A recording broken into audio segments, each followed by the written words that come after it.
ಸ್ಯಾಂಡಲ್ವುಡ್ನಲ್ಲಿ ಈಗ ನೆಟ್ಟು ಬೋಲ್ಟು ಮಾತು ಸಾಕಷ್ಟು ಜೋರಾಗಿ ನಡೀತಾ ಇದೆ. ಅಷ್ಟೇ ಅಲ್ಲ, ಒಂದೊಂದು ಕ್ಷಣಕ್ಕೂ ಒಂದೊಂದು ಮಾಹಿತಿನ ಪಡ್ಕೊಳ್ತಾ ಇರ್ತಕ್ಕಂಥ ಈ ಹೇಳಿಕೆ ಸಾಕಷ್ಟು ಚರ್ಚೆಗೆ ಗ್ರಾಸ ಆಗಿರೋದಂತೂ ನಿಜ. ವಿಷಯ ಏನಂದರೆ, ಈಗ ಸಾಧು ಕೋಕಿಲ ಈ ವಿಷಯವಾಗಿ ಸಾಕಷ್ಟು ಪ್ರತಿಕ್ರಿಯೆ ಕೊಟ್ಟಿದ್ದಾರೆ. ಅಂದರೆ ಬೆಳಗ್ಗೆ ಅಷ್ಟೇ ಚಕ್ರವರ್ತಿ ಚಂದ್ರಚೂಡ್ ಅವರು ಏನು ಸುದೀಪ್ ಅವರಿಗೆ ಆಹ್ವಾನ ನೀಡಿಲ್ಲ ಅಂತೇಳಿ ಒಂದು ಆರೋಪ ಮಾಡಿದರು. ಅಷ್ಟೇ ಅಲ್ಲ, ತುಂಬ ಗಂಭೀರವಾದಂಥ ಆರೋಪವನ್ನು ಕೂಡ ಸಾಧು ಕೋಕಿಲ ಅವರ ಮೇಲೆ ಮಾಡಿದರು.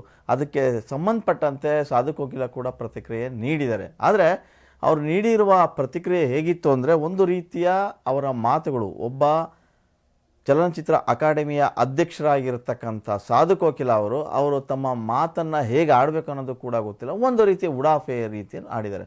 ಒಬ್ಬೊಬ್ಬರು ಮಾತಿಗೆ ನಾನು ತಲೆ ಕೆಡಿಸ್ಕೊಳ್ಳೋದಿಲ್ಲ ಅಂಥೇಳಿ ಫಸ್ಟ್ನೇದಾಗಿ ಅವರು ಮಾತನ್ನು ಶುರು ಮಾಡ್ತಾರೆ. ಅಂದರೆ ಮಾಧ್ಯಮದವರೆಲ್ಲ ಅವರಿಗೆ ಮುಂದೆ ನಿಂತ್ಕೊಂಡು ಒಂದಿಷ್ಟು ಪ್ರಶ್ನೆಗಳನ್ನು ಕೇಳಿದಾಗ ನೀವು ತಿರುಚಬೇಡಿ ಅಂತಾರೆ. ಸೊ ತಿರ್ಚೋದಕ್ಕೆ ಯಾರೂ ಇಲ್ಲಿ ನಿಂತಿಲ್ಲ. ಆದರೆ ಅಕಾಡೆಮಿಯ ಒಂದಿಷ್ಟು ಎಡವಟ್ಟುಗಳು ಎಷ್ಟು ಅವಾಂತರ ಮಾಡ್ತು ಅನ್ನೋದು ಮೊನ್ನೆ ಅಷ್ಟೇ ಗೊತ್ತಾಗಿದೆ. ಸೊ ಆರಂಭದಿಂದನೂ ಕೂಡ ಅಕಾಡೆಮಿಯ ಅವಾಂತರಗಳು ಒಂದ ಎರಡ ಮಾಡ್ತಾ ಹೋದರೆ ಪಟ್ಟಿ ದೊಡ್ಡದಾಗುತ್ತೆ.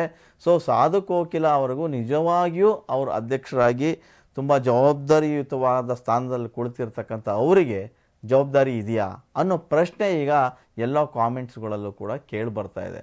ಅವ್ರು ಹೇಳ್ತಾರೆ, ಯಾರಿಗಾದರೂ ಆಹ್ವಾನ ಹೋಗಿದೆಯಾ ಇಲ್ವಾ ಅಂತ ಕೇಳಿದಾಗ, ನಾವು ಬಹುತೇಕ ಮಂದಿಗೆ ನಾವು ಆಹ್ವಾನ ಕೊಟ್ಟಿದ್ದೀವಿ, ಆದರೆ ಪ್ರೋಟೋಕಾಲ್ ಒಂದು ಸಮಸ್ಯೆ ಕಾರಣ ಇದೆ, ಆ ಕಾರಣಕ್ಕೆ ನಾವು ಅದನ್ನು ಜಾಸ್ತಿ ನಾವು ಮಾತಾಡೋಕ್ಕೆ ಹೋಗಲ್ಲ ಈ ಬಗ್ಗೆ. ಅಂದರೆ ಸ್ಟಾರ್ಗಳಿಗೆ ಆಹ್ವಾನ ಕೊಟ್ಟಿದ್ದೀವಿ, ಆದರೆ ಅವ್ರನ್ನೆಲ್ಲ ಬಂದರೆ ನಿಭಾಯಿಸೋದು ಹೇಗೆ, ಕಷ್ಟ ಆಗಲ್ವಾ? ಅಲ್ಲಿ CM DCM ಎಲ್ಲರೂ ಇರ್ತಾರೆ, ಬೇರೆ ಬೇರೆ ಮಿನಿಸ್ಟರ್ಸ್ ಇರ್ತಾರೆ, ಆಫೀಸರ್ಸ್ ಇರ್ತಾರೆ. ಆಮೇಲೆ ಆ ಜಂಗುಳಿ ನಡುವೆ ಪೊಲೀಸರಿಗೆ ಹರಸಾಹಸ ಆಗುತ್ತೆ. ಒಂದು ಪ್ರೋಟೋಕಾಲ್ ಇರುತ್ತೆ, ಯಾರನ್ನು ನಾವು ಕರಿಬೇಕಂತಿರ್ತೀವೋ ಅದು ಅವ್ರನ್ನ ಮಾತ್ರ ನಾವು ಹೋಗಿ ಕರೆದಿದ್ದೀವಿ, ಅವ್ರನ್ನ ಭೇಟಿ ಮಾಡಿ ಇನ್ವಿಟೇಷನ್ ಕೂಡ ಕೊಟ್ಟಿದ್ದೀವಿ ಅಂತೇಳಿ ಸಾಧು ಕೋಕಿಲ ಹೇಳ್ತಾರೆ. ಹಾಗಾದರೆ ಸುದೀಪಿಗೆ ಕೊಟ್ಟರೆ, ಯಶ್ಗೆ ಕೊಟ್ಟರೆ, ದರ್ಶನಿಗೆ ಕೊಟ್ಟರೆ ಅಥವಾ ಇನ್ನಿತರೆ ನಟರಿಗೆ ಕೊಟ್ಟರೆ ಅದು ಪ್ರೋಟೋಕಾಲ್ ಸಮಸ್ಯೆ ಆಗುತ್ತಾ? ಅವರೆಲ್ಲ ಬರಬಾರ್ದಾಗಿತ್ತಾ? ಅವರೆಲ್ಲ ಬಂದರೆ ಚಿತ್ರೋತ್ಸವಕ್ಕೆ ಒಂದು ಹೆಮ್ಮೆ ಅಲ್ವಾ? ಅವರೆಲ್ಲ ಬಂದರೆ ಚಿತ್ರೋತ್ಸವದ ದಿಕ್ಕು ಬೇರೆ ರೀತಿಯ ಬದಲಾವಣೆ ತರಲ್ವಾ? ಈ ರೀತಿಯ ಪ್ರಶ್ನೆಗಳು ಕೂಡ ಈಗ ಅವರ ಫ್ಯಾನ್ಸ್ಗಳು ಕೇಳ್ತಾ ಇದ್ದಾರೆ. ಸೊ ಸಾಧು ಕೋಕಿಲ ಅವರು ಒಂದಿಷ್ಟು ಮಾತುಗಳನ್ನು ಹೇಳ್ತಾ ಹೋದರು, ಆದರೆ ಆ ಮಾತುಗಳಲ್ಲಿ ಎಷ್ಟು ಸತ್ಯ ಇತ್ತು, ಎಷ್ಟು ಸುಳ್ಳು ಇತ್ತು ಅನ್ನೋದು ಅವರೇ ಅದನ್ನು ಅರ್ಥ ಮಾಡ್ಕೋಬೇಕು. ನಾವು ಬಹುತೇಕ ಮಂದಿರಿಗೆ ಎಲ್ಲ ನಾವು ಕೊಟ್ಟಿದ್ದೀವಿ, ಆದರೆ ಕೆಲವರಿಗೆ ತಲುಪಿಲ್ಲ, ಕೆಲವರಿಗೆ ತಲುಪಿದೆ. ಇನ್ನು ಕೆಲವರಿಗೆ ನಾವು ಫೋನ್ ಮಾಡಿ ಮೂಲಕ ಕೂಡ ಹೇಳಿದ್ದೀವಿ. ಎಲ್ರಿಗೂ ನಾವು ಕರೆಯೋಕ್ಕಾಗುತ್ತಾ? ಒಂದು ಪ್ರೋಟೋಕಾಲ್ ಸಮಸ್ಯೆನೇ ಮುಂದಿಟ್ಕೊಂಡು ಅವ್ರು ಮಾತಾಡ್ತಾರೆ. ಇಷ್ಟಕ್ಕೂ ಆ ಫೆಸ್ಟಿವಲ್ನ ಆಯೋಜಕರೇನಿದ್ದಾರೆ ಅವರು ಒಂದು ಪಟ್ಟಿ ಬಿಡುಗಡೆ ಮಾಡ್ತಾರೆ. ಇಷ್ಟೆಲ್ಲ ಗೊಂದಲ, ಅದು ಇಷ್ಟೆಲ್ಲ ಅವಾಂತರ ಆದ ಮೇಲೆ ಒಂದು ಗೊಂದಲಗಳನ್ನು ಗೊಂದಲದ ನಡುವೆ ಒಂದು ಪಟ್ಟಿನ ಬಿಡುಗಡೆ ಮಾಡ್ತಾರೆ. ಅಂದರೆ ಯಾರಿಗೆಲ್ಲ ನಾವು ಕಳಿಸ್ಬೇಕಂತ ಇದ್ವಿ, ಎಷ್ಟು ಜನಕ್ಕೆ ತಲುಪಿಸ್ಬೇಕಂತ ಇದ್ವಿ ಅನ್ನೋದನ್ನು ಪಟ್ಟಿ ಮಾಡ್ತಾರೆ. ಸುಮಾರು ಒಂದು 500 ಜನಕ್ಕೆ ನಾವು ಪಟ್ಟಿ ಮಾಡಿದ್ವಿ, ಅದರಲ್ಲಿ 400 ಜನಗಳಿಗೆ ನಾವು ತಲುಪಿಸುವಂಥ ಕೆಲಸವನ್ನು ನಾವು ಮಾಡಿದ್ದೀವಿ ಈಗ ಅಂತ ಹೇಳ್ತಾರೆ. ಅದರಲ್ಲಿ 100 ಜನ ಸೆಲೆಬ್ರಿಟಿಗಳಿಗೆ ನಾವು ತಲುಪಿಸ್ಬೇಕಾಗಿತ್ತು, ಆ 100 ಜನ ಸೆಲೆಬ್ರಿಟಿಗಳಿಗೂ ಕೂಡ ಆಹ್ವಾನ ಮಾಡಿದ್ವಿ, ಆದರೆ ಬಂದಿರೋದು ಮಾತ್ರ ಕೇವಲ 20 ಜನ ಮಾತ್ರ ಅಂತ ಹೇಳ್ತಾರೆ. ಸೊ ಇಲ್ಲಿ ಎಷ್ಟು ಜನಕ್ಕೆ ಅವರು ಕಳಿಸಿದ್ರು, ನಿಜವಾಗಿಯೂ ಕಳಿಸಿದ್ರಾ ಇಲ್ವಾ ಗೊತ್ತಿಲ್ಲ, ಆದರೆ ಹೆಸರುಗಳು ಮಾತ್ರ ಈಗ ಪಟ್ಟಿ ಮಾಡಿ ರಿಲೀಸ್ ಮಾಡ್ತಾ ಇದ್ದಾರೆ. ಸೊ ಎಲ್ಲೋ ಒಂದು ಕಡೆಗೆ ಅಕಾಡೆಮಿಯ ಅವಾಂತರ, ಅಕಾಡೆಮಿಯ ಎಡವಟ್ಟಿನಿಂದ ಇಷ್ಟೆಲ್ಲ ರಾಧಾಂತಕ್ಕೆ ಕಾರಣ ಆಗಿದೆ. ಇಡೀ ಸ್ಯಾಂಡಲ್ವುಡ್ ಈಗ ಆಕ್ರೋಶ ವ್ಯಕ್ತಪಡಿಸ್ತಾ ಇದೆ. ಒಂದು ಅರ್ಥದಲ್ಲಿ ಹೇಳೋದಾದರೆ, ಆ ಕಡೆ DK ಶಿವಕುಮಾರ್ ಹೇಳ್ತಾರೆ ಚಿತ್ರರಂಗಕ್ಕೆ ನೆಟ್ಟು ಬೋಲ್ಟು ಟೈಟ್ ಮಾಡ್ತೀವಿ ಅಂತ. ಆದರೆ ಟೈಟ್ ಮಾಡೋದು ನಿಮ್ಮ ಅಕಾಡೆಮಿಯ ಏನು ಚಲನಚಿತ್ರ ಅಕಾಡೆಮಿ ಇದೆಯೇ ಅಲ್ಲಿ ನೀವು ಟೈಟ್ ಮಾಡೋಂಥ ಕೆಲಸನ ಮಾಡಬೇಕು.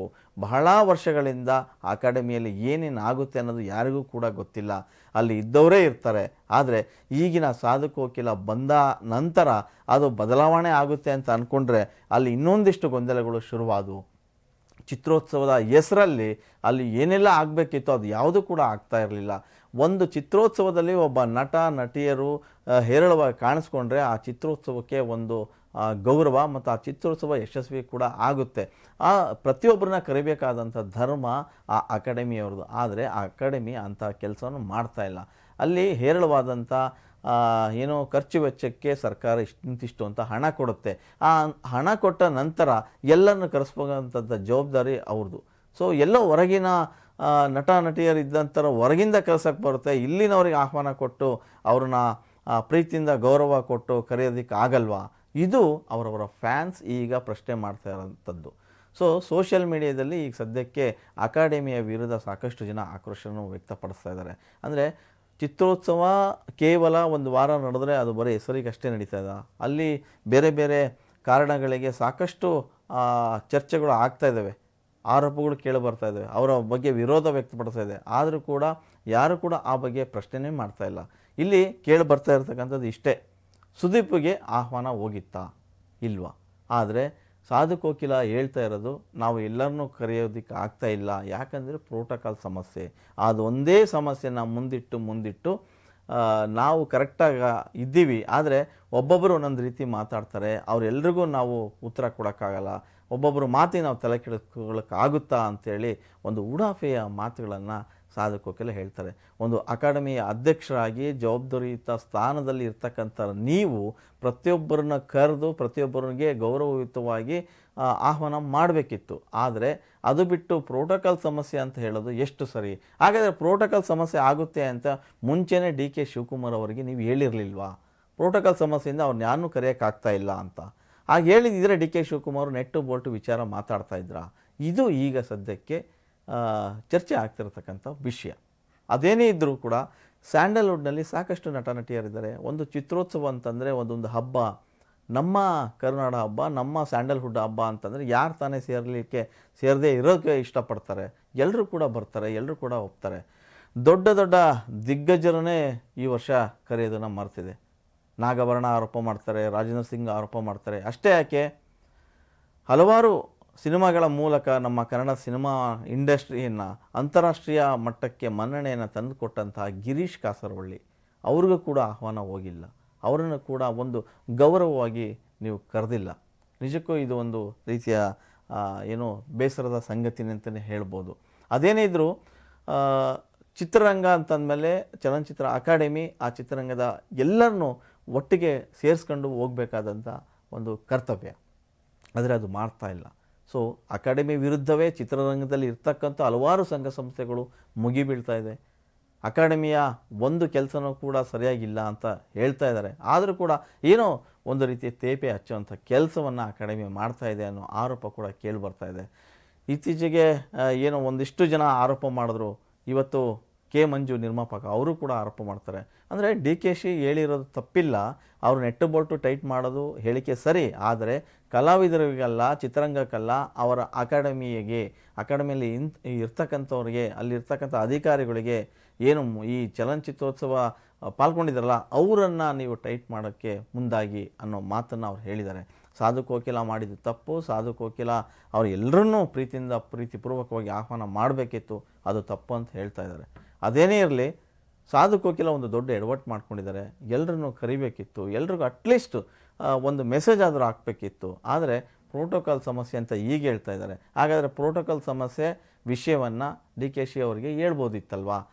ಹೇಳಿದರೆ ಡಿ ಕೆ ಶಿ ಅವರು ಪ್ರೋಟೋಕಾಲ್ ಸಮಸ್ಯೆಯಿಂದ ಇಷ್ಟೊಂದು ಜನ ಬಂದಿಲ್ಲ ಅಂತ ಅವರು ಅಲ್ಲಿ ಭಾಷಣದಲ್ಲಿ ಹೇಳ್ತಾ ಇದ್ರು. ಯಾಕೆ ಅವರು ವಿನಾಕಾರಣ ಸ್ಯಾಂಡಲ್ವುಡ್ ಮೇಲೆ ಕೋಪ ಬಂತು, ಸಿಟ್ಟು ಬಂತು, ಈ ರೀತಿಯ ಹೇಳಿಕೆಯನ್ನು ಯಾಕೆ ಕೊಟ್ಟರು? ಇದಕ್ಕೆಲ್ಲ ಕಾರಣ ಸಾಧು ಕೋಕಿಲ ಅಲ್ವಾ ಅನ್ನೋದನ್ನು ಎಲ್ಲರೂ ಕೂಡ ಪ್ರಶ್ನೆ ಮಾಡ್ತಾ ಇದ್ದಾರೆ. ಅದೇನೇ ಇರಲಿ, ಸಾಧು ಕೋಕಿಲ ಅವರು ಬಂದ ನಂತರ ಎಷ್ಟು ಮಟ್ಟಿಗೆ ಈ ಚಿತ್ರೋತ್ಸವನ ಯಶಸ್ವಿಯಾಗಿ ತಗೊಂಡು ಹೋಗ್ತಾರೆ ಅನ್ನೋದು ಪ್ರಶ್ನೆ ಇತ್ತು. ಆರಂಭದಲ್ಲೇ ಒಬ್ಬೊಬ್ಬರು ಒಂದೊಂದು ಮಾತುಗಳನ್ನು ಎಸೆತಾ ಬಂದರು, ಒಬ್ಬೊಬ್ಬರು ಒಂದು ಮಾತಿನ ಪೆಟ್ಟನ್ನು ಮಾಡ್ತಾ ಬಂದರು. ಆದರೆ ಚಿತ್ರೋತ್ಸವ ನಡಿಬೇಕಾದಂಥ ದಾರಿಯಲ್ಲಿ ನಡೀತಾ ಇಲ್ಲ. ಅಲ್ಲಿ ಬರೀ ಗೊಂದಲಗಳೇ ಜಾಸ್ತಿ ಆದವು, ವಿವಾದಗಳೇ ಜಾಸ್ತಿ ಆದವು, ಪರ ವಿರೋಧ ಚರ್ಚೆ ಮಾಡೋಕ್ಕೂ ಕಾರಣ ಆದಂಥ ಈ ಚಿತ್ರೋತ್ಸವದಲ್ಲಿ ಎಷ್ಟೊಂದು ಎಡವಟ್ಟುಗಳು ಮಾಡಿಕೊಂಡ್ರು ಸಾಧು ಕೋಕಿಲ. ಆದರೆ ಸಾಧು ಕೋಕಿಲ ಈಗಲೂ ಕೂಡ ತನ್ನ ತಪ್ಪಾಗಿದೆ ಅಂತ ಕೂಡ ಎಲ್ಲೂ ಹೇಳ್ತಾ ಇಲ್ಲ. ಒಂದೇ ಒಂದು ಮಾತಲ್ಲಿ ಹೇಳ್ಬೋದಾಯಿತು, ನನ್ನಿಂದ ತಪ್ಪಾಗಿದೆ, ಅಕಾಡೆಮಿ ಪರವಾಗಿ ನಾನು ಕ್ಷಮೆ ಕೇಳ್ತೀನಿ ಅಂತ ಹೇಳಿದರೆ ಇಷ್ಟೆಲ್ಲ ಆದಂಥ ಆಗ್ತಾನೆ ಇರಲಿಲ್ಲ. ಸೊ ಮುಂದಿನ ದಿನಗಳಲ್ಲಿ ಇನ್ನೂ ಒಂದಿಷ್ಟು ಗೊಂದಲಗಳು ಉದ್ಭವ ಆಗ್ತವೆ, ಆರೋಪಗಳು ಕೇಳಿ ಬರ್ತವೆ. ಆ ಎಲ್ಲ ಆರೋಪಗಳಿಗೆ ಉತ್ತರ ಕೊಡೋದಕ್ಕೆ ಸಾಧು ಕೋಕಿಲ ನೀವು ರೆಡಿಯಾಗಿರಬೇಕು.